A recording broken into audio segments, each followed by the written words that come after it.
आज हम एक ऐसी किताब की दुनिया में उतर रहे हैं जो लगभग 100 साल पहले लिखी गई थी। हाँ, 1926 में। लेकिन उसकी जो कहानियां हैं वो हमें 6000 साल पुराने शहर बेबीलोन में ले जाती हैं। और हैरानी की बात यह है कि आज भी दुनिया के बड़े बड़े निवेशक इसके नियम मानते हैं। और देखिए, यही आज की हमारी पड़ताल का असली मकसद है। किताब का नाम है the richest man in Babylon, और हम ये समझने की कोशिश करेंगे कि क्या दौलत बनाने के जो नियम हैं वो हजारों सालों में वाकई बदले हैं, या फिर हम आज भी वही गलतियां कर रहे हैं। बिल्कुल, जो बेबीलोन के लोग करते थे। हाँ, हमारे सामने सवाल ये है, आज की इस तेज रफ्तार टेक्नोलॉजी से भली दुनिया में जहां क्रिप्टो और स्टॉक मार्केट की बातें होती हैं, क्या बेबीलोन की वो धीमी और सरल सलाह सच में काम कर सकती है? तो चलिए बेबीलोन के खजाने के इस राज को खोलकर देखते हैं। कहाँ से शुरू करें? अरकाद की कहानी। हाँ, वहीं से शुरू करते हैं। अरकाद, जो बेबीलोन का सबसे अमीर आदमी था। ये कहानी मुझे बहुत दिलचस्प करती है। उसके 2 बचपन के दोस्त बांसिर और कोबी, वो अब बहुत मेहनत करने के बावजूद गरीब हैं और वो उसके पास आते हैं। और उनका सवाल बहुत सीधा था, अरकाद तुम इतने अमीर कैसे बन गए? हम सब एक ही गुरु से पढ़े, एक साथ खेले, हम तुमसे ज्यादा मेहनत करते हैं, फिर भी हमारी जेबें खाली क्यों हैं? और अरकाद का जवाब कोई क्या कहते हैं जटिल फॉर्मूला नहीं था। नहीं, बिल्कुल नहीं। उसने बताया कि उसका रहस्य उसे अल्गामिश नाम के एक अमीर साहूकार से मिला था। हाँ? और अल्गामिश ने उसे बस एक लाइन सिखाई थी, क्या? जो कुछ भी तुम कमाते हो उसका एक हिस्सा तुम्हें अपने पास रखना ही चाहिए। अच्छा, तो इस बात को जरा और समझते हैं। जब मैंने ये पहली बार पढ़ा तो मेरे मन में भी वही सवाल आया जो अरकाद के मन में था। मेरी सारी कमाई तो मेरी ही है, इसमें नया क्या है? यही तो सोच का फर्क है।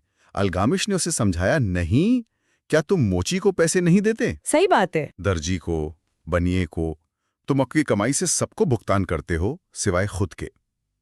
उसका मतलब था कि इससे पहले कि तुम्हारा पैसा दूसरों की जेब में जाए, तुम अपनी कमाई का कम से कम 10वां हिस्सा। हाँ, 10% निकालकर सबसे पहले खुद के लिए अलग रख लो।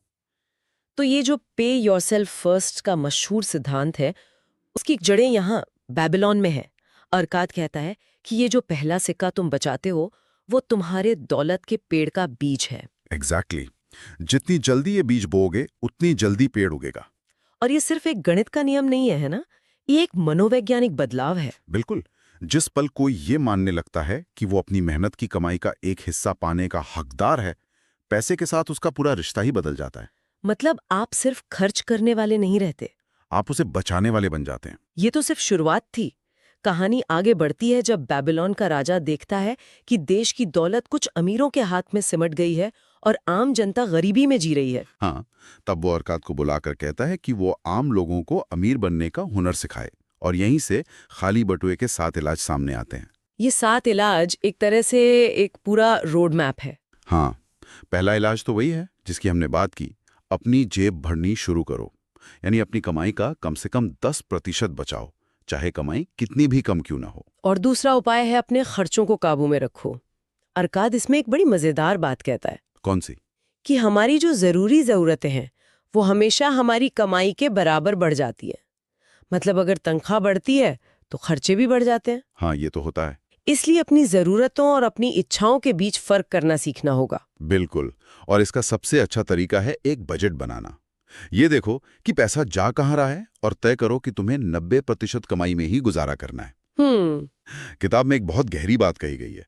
बजट का मकसद आपकी पसंदीदा चीजों को आपसे छीनना नहीं है, बल्कि ये पक्का करना है कि आपके पास उन चीजों के लिए पैसा हो, आपकी फिजूल खर्ची को रोककर। सही। और तीसरा उपाय है अपने सोने को बढ़ाओ। यहां से निवेश की बात शुरू होती है।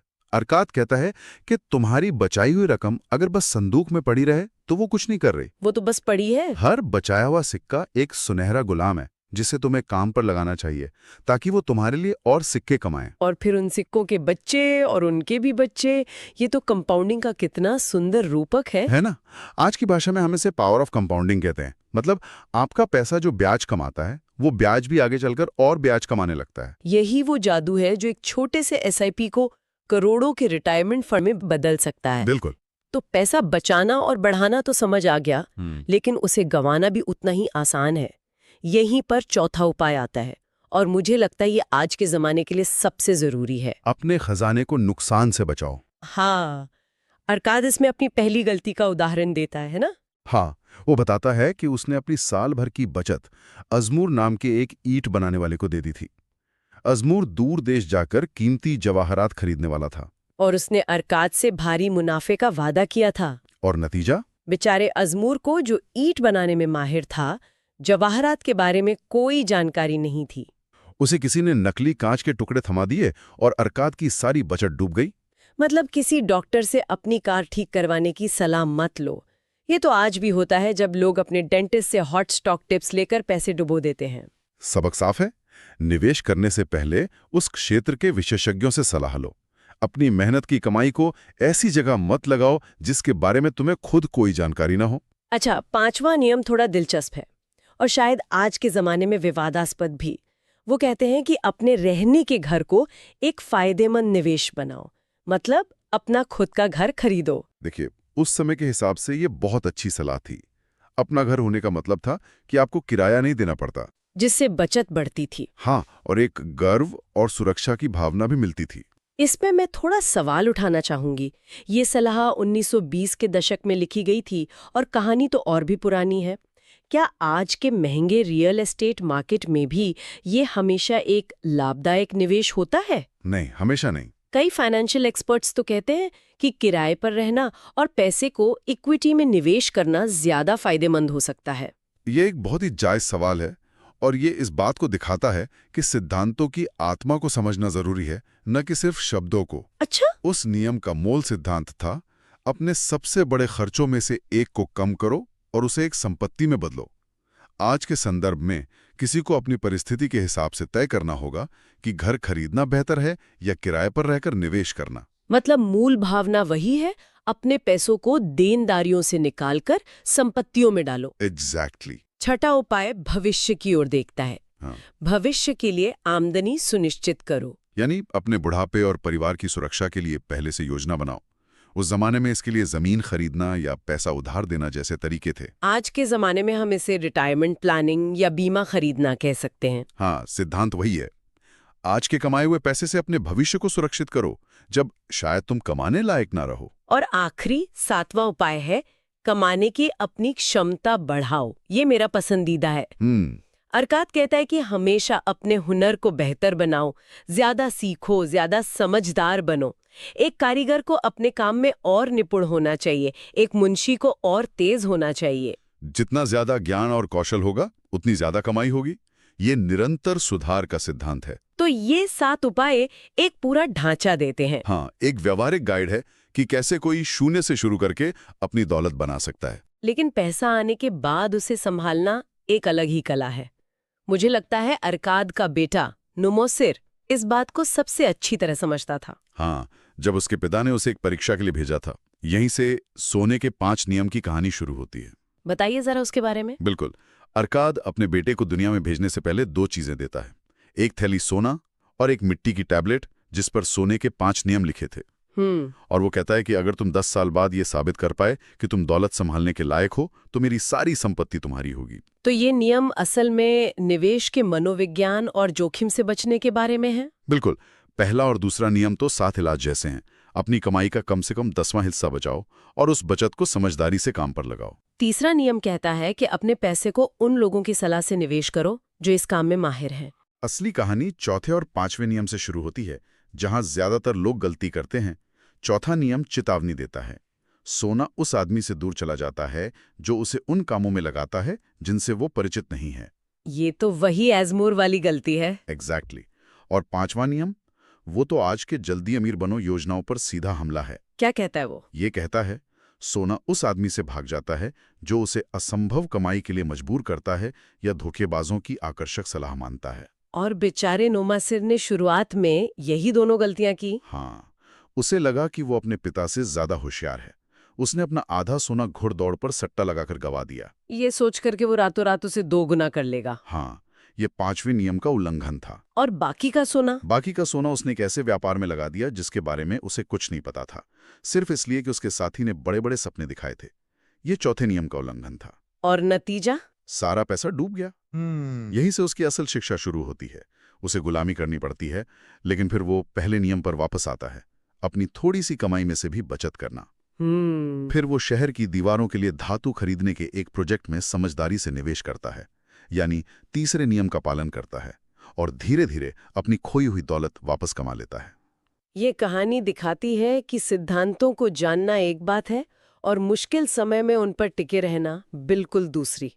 ये नियम सुनने में तो बहुत अच्छे हैं, लेकिन इन्हें लागू करना, खासकर 5वां नियम, असंभव कमाई से बचना, बहुत मुश्किल। आज के दौर में जब हर तरफ 100x रिटर्न वाले मीम कॉइन्स की बातें होती हैं, कोई इस लालच से कैसे बचे? यही इस किताब का सबसे गहरा सबक है। ये सिर्फ नियमों की सूची नहीं है। किताब में और भी कहानियां हैं जो बताती हैं कि इन नियमों पर चलने के लिए किस तरह की मानसिकता, किस तरह का चरित्र चाहिए।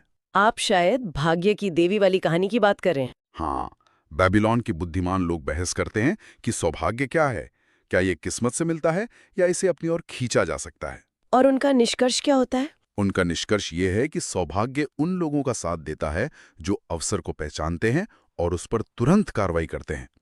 एक शानदार लाइन है, अवसर एक घमंडी देवी है जो उन लोगों के साथ समय बर्बाद नहीं करती जो तैयार नहीं है। मतलब किस्मत भी उन्हीं का साथ देती है जो तैयार रहते हैं और एक्शन लेते हैं। हाँ, जो लोग सिर्फ सोचते रहते हैं या झिझकते हैं, वे मौका गंवा देते हैं। और ये दृढ़ संकल्प के विचार से भी जुड़ता है। बिल्कुल।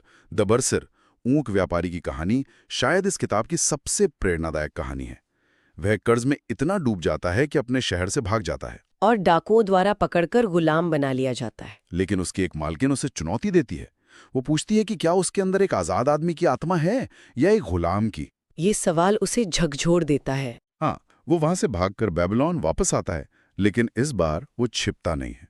वो अपने सभी लेनदारों को बुलाता है, अपनी हालत बताता है और उन्हें अपनी कमाई का 10% कर्ज चुकाने के लिए, 20% अपने परिवार के लिए रखकर और बाकी 70% से अपना व्यापार फिर से खड़ा करने की योजना बताता है। और वो सफल होता है। हाँ, न केवल वो अपना सारा कर्ज चुकाता है, बल्कि बेबीलोन के सबसे सम्मानित व्यापारियों में से एक बनता है। उसकी कहानी का सार है, जहां दृढ़ संकल्प है वहां रास्ता मिल ही जाता है। ये दिखाता है कि वित्तीय सफलता सिर्फ नंबरों का खेल नहीं है। ये जिम्मेदारी लेने, हिम्मत दिखाने और मुश्किल हालात में भी टिके रहने का नाम है। सही बात है। तो इन सभी कहानियों और नियमों को समेट कर देखें तो हम क्या कह सकते हैं? बेबीलोन की ये हजारों साल पुरानी सलाह आज हमारे लिए क्या मायने रखती है? अगर हम इसे आज के संदर्भ में देखें तो कुछ सिद्धांत बहुत साफ हैं। पहला, पे योरसेल्फ फर्स्ट, अपनी कमाई का एक हिस्सा हमेशा पहले बचाओ। दूसरा, बजट बनाओ और अपनी इच्छाओं को अपनी जरूरतों पर हावी मत होने दो। तीसरा, अपने पैसे को समझदारी से काम पर लगाओ और कंपाउंडिंग की ताकत को समझो। और चौथा, उन चीजों में पैसा मत लगाओ जिन्हें तुम समझते नहीं हो। और जल्दी अमीर बनने के लालच से बचो। और आखिर में, अवसर आने पर कार्यवाही करने के लिए तैयार रहो और मुश्किलों से लड़ने का दृढ़ संकल्प रखो। सोचने वाली बात यह है कि आज जब हमारे पास हजारों financial apps, complex mutual fund और न जाने क्या क्या है, तब भी ज्यादातर लोग पैसे क्यों नहीं बना पाते? शायद इसलिए क्योंकि हम इन बुनियादी और सरल सिद्धांतों से भटक गए हैं। इस किताब का सबसे बड़ा सबक ये नहीं है कि क्या करना है, बल्कि ये है कि सफलता के लिए आपको बस कुछ ही चीजें बार बार सही करनी होती हैं। ये बहुत गहरी बात है। शायद हम जानकारी के शोर में ज्ञान को खो रहे हैं। हम अगली मल्टी बैगर टिप की तलाश में हैं, जबकि असली खजाना अनुशासित आदतों में छिपा है। बिल्कुल, इन कहानियों की खूबसूरती उनकी सादगी में है। वे हमें याद दिलाती हैं कि जटिल समस्याओं के समाधान अक्सर सरल होते हैं।